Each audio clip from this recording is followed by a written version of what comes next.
Ici, on voit le firmware en train de s'installer sur le TPE. Oui, vas-y.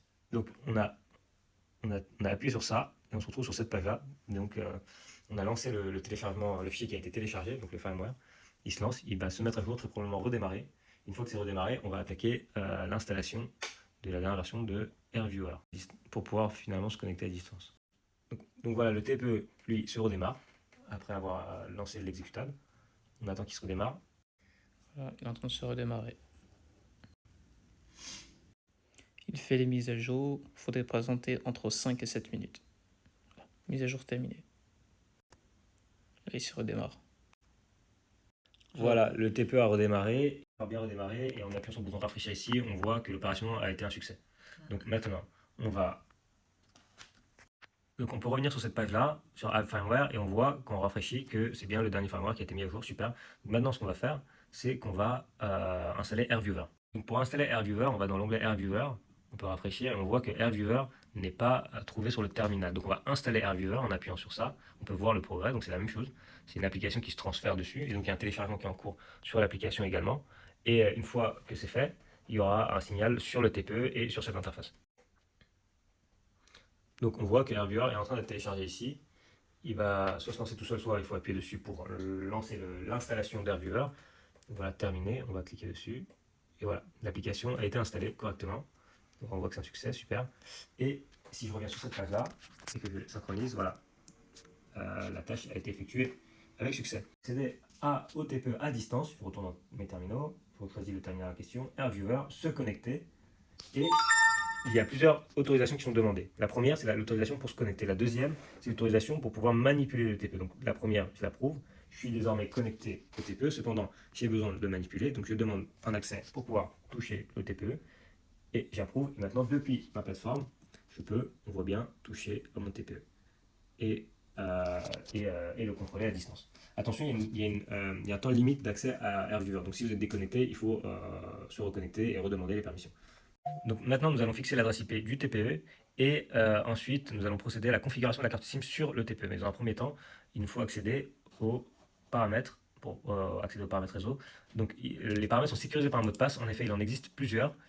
Les voici. Donc testez d'abord 9876, ensuite 21 11 17, pax 9876 en fonction des versions des TPE. Donc là, on va taper 9876 et on va réussir à accéder au TPE. C'est l'adresse IP du TPE, c'est très simple. On va dans réseau et Internet.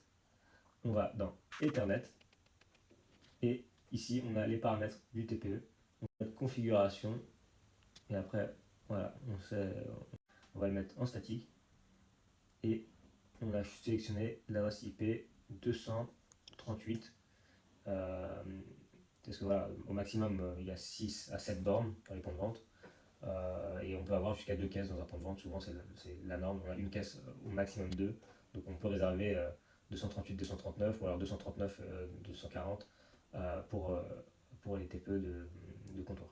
Les autres paramètres réseau, comme la passerelle, DNS1, DNS secondaire, on enregistre et l'adresse IP est fixée. Let's go. Pour vérifier que l'adresse IP est fixée, on peut le voir également ici. Voilà. On va fixer les paramètres de la carte SIM, donc on reste dans les paramètres. Si vous êtes sorti des paramètres, il faut rentrer dans les paramètres et remettre le mot de passe 9876 ou les différents mots de passe indiqués. On va cliquer sur réseau et internet, cocher données mobiles, réseau mobile. La donnée mobile est cochée.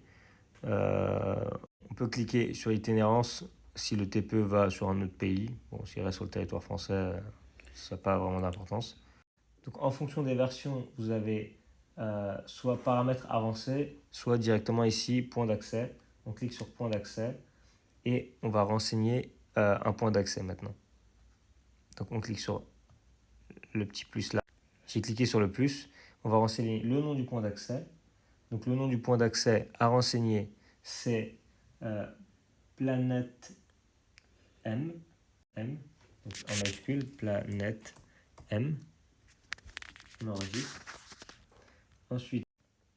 Ensuite, l'APN à indiquer, c'est sim.pm. PM comme planète monétique, encore une fois, mais en minuscule. sim.pm. Mince. Et voilà, on l'a renseigné. Les autres paramètres peuvent être laissés vides. on n'a pas besoin de les configurer. On peut cliquer sur les 3 petits points, enregistrer, et ici, on va sélectionner maintenant notre point d'accès qu'on a configuré tout juste. Et maintenant, notre SIM est configurée, il faut juste qu'elle soit activée au préalable. Donc maintenant, dernière étape, on va accéder à l'application de paiement Nepting et on va devoir y renseigner notre ID marchand, comme on a bien l'habitude de le faire. Et pour ce faire, c'est très simple.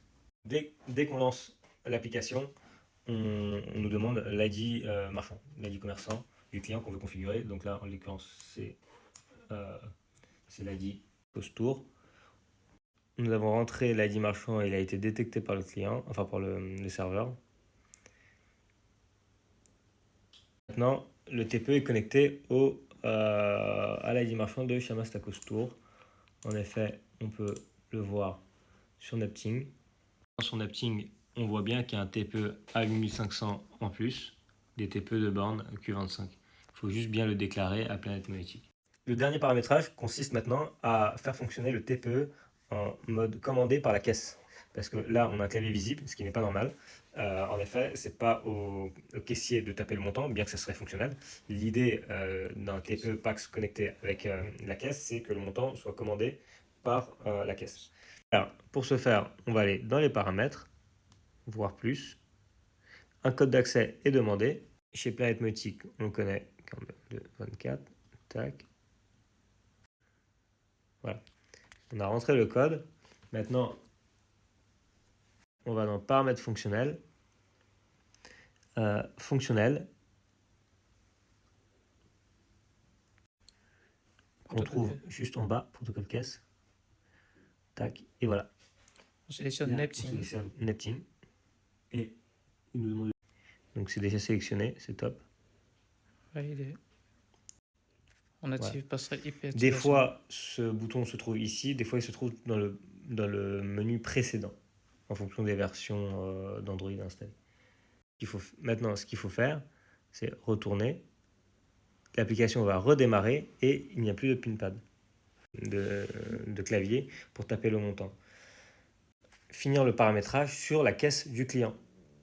Nous sommes désormais à la dernière étape de la configuration du TPE. Il faut se rendre dans paramètres de ProCaisse, paramètres avancés, la partie connecter le TPE à la caisse, on peut le cocher. Ici, on met Nepting. Par la suite, on met l'adresse IP. On a mis l'adresse IP, on sauvegarde, voilà. Puis on lance ProCaisse et la configuration est terminée.